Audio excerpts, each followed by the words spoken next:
Beautiful. What is up, guys? This is Mega Sheep Fan here. Welcome back to another video. And today we're gonna be doing kind of like I'm doing another thing for Peter because I'm sorry, Peter.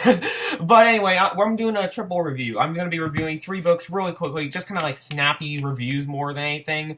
So yeah, and before I say anything, I'm probably gonna have red marks here from the bag clips, but yeah, I'm sorry I haven't uploaded in a couple days. I know that's really bad for me, but hey, I'm back, so that's something. And I'm going to be uploading daily until the end of my summer vacation, and then things are probably going to change there's not going to be daily uploads once I get into school because I'm going to be too busy, of course. But I'm going to try my best to make as many videos as possible, so yeah, that's all I have to say here. So enough of me. That's my mini update thing that's going to be saying, and that's the video. No, I'm just kidding. We still have books to talk about, so let's get into this. Alright, so the first book I'm going to be talking about is The Time Traveler's Wife by Audrey Niffenegger. Very similar to one of the worst words ever. Oh my goodness, that sounds awful. But The Time Traveler's Wife is about a time traveler named Henry and how he falls in love with a girl named Claire, and he pretty much experiences her life throughout her entire life by just jumping back and forth through time, and it's just really well done. It's really well done. Out of the 3 I'm going to review, The Time Traveler's Wife is easily my favorite one.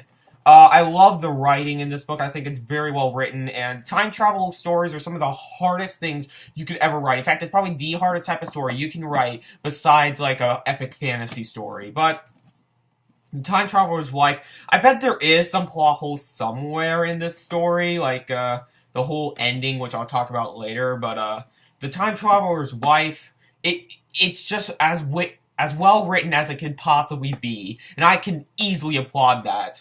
And I love our 2 main characters.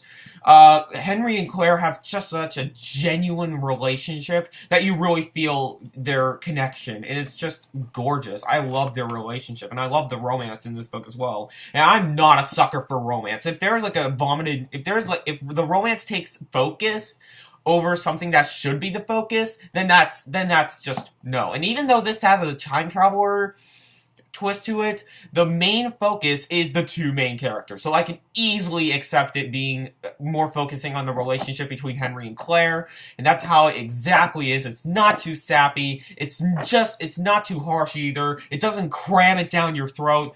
I really liked it. Until the ending. The ending, while I'm not going to spoil it, I'm gonna say it, after this book crosses page 500, this book gets kind of sappy. It gets really sappy really quick.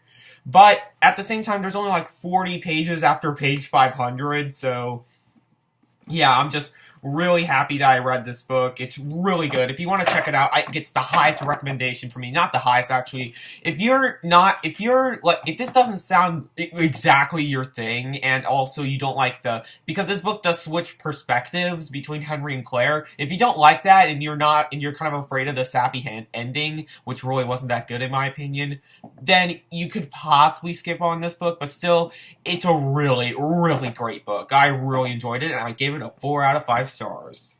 The next book I have a confusing relationship with, and that is Speak by Laurie Halse Anderson.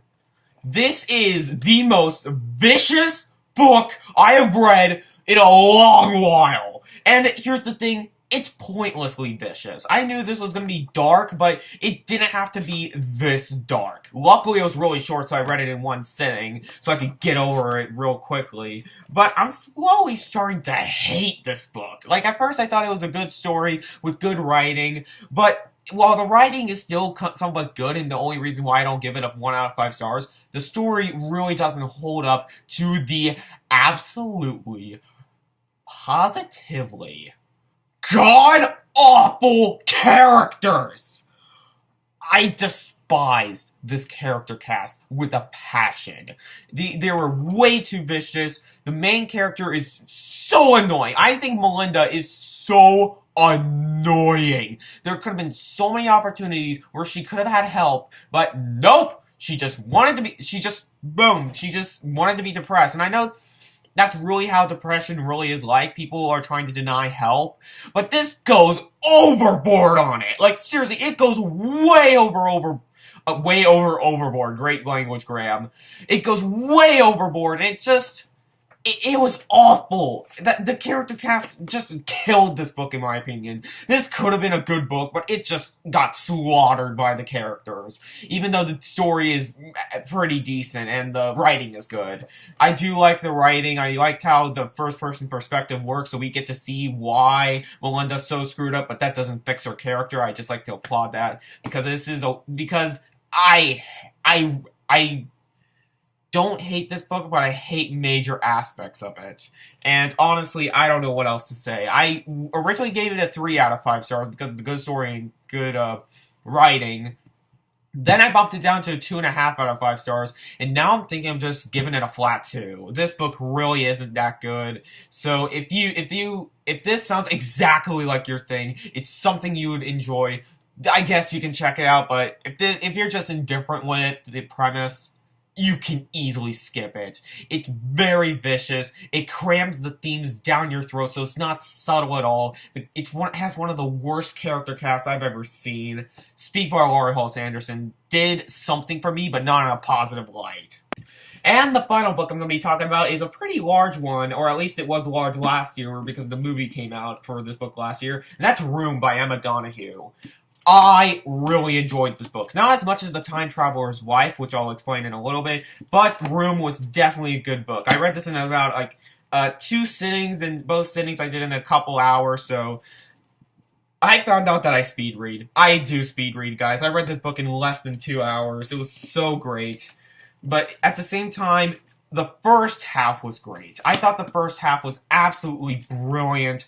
The relationship between Jack and his mother was just so genuine and beautiful and sad, and the story was gripping. And then around like page 150 or so, it just gets okay. It doesn't get bad at all. It's just decent. It's good, but it's nothing like amazing like how the first half was. And I really just was kind of disappointed with the second half. It still had the subtlety of this that the first half had, which I'll get into in a little bit, which, oh my god, this is so amazing after reading this.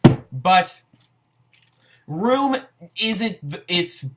Room could have been a lot better if it was a little bit shorter, or even a little bit longer. By a little bit longer, they could have just, expanded towards the, they could have, I don't want to spoil the story, but let me just say this right now. Actually, no, you know what? Spoiler alert. I'm gonna spoil parts of this book, and including the ending, so if you don't want to be spoiled, just stop right now. So I'm gonna give my rating right now. I did this a 3.5 out of 5 stars. I did really enjoy it. So, what did I not like about Room? And what do I like about Room? Well, the writing is good, the characters are really good, and the story is good, but everything goes downhill once Jack and Ma leave the room. That's really should have been the ending of the story, and I did see it having a happy ending once they got out of it, but there shouldn't be 150 pages dedicated to their lives outside of it. There should be 50 to maybe even 100 pages, but I just felt like that half went a little too long. So yeah, Room by Emma Donoghue, there was some parts in it that I wasn't the biggest fan of, but overall, it was a really good book, and I'm glad I read it, because, like I said, I give it a 3.5 out of 5 stars. My most common rating, and easily a good book. So that was the video, guys, and I know I kind of spoiled a bit for Room, but at least I told you guys instead of just saying it. So yeah, that's my thoughts on Room by Emma Donoghue, Speak by Laurie Halse Anderson, and The Time Traveler's Wife by Audrey Niffenegger. So, anyway, that's the video. Comment down below on what you guys thought about these books, if you have read them. And as always, I'm Mega Man Chief Fan, and I'll see you later, guys.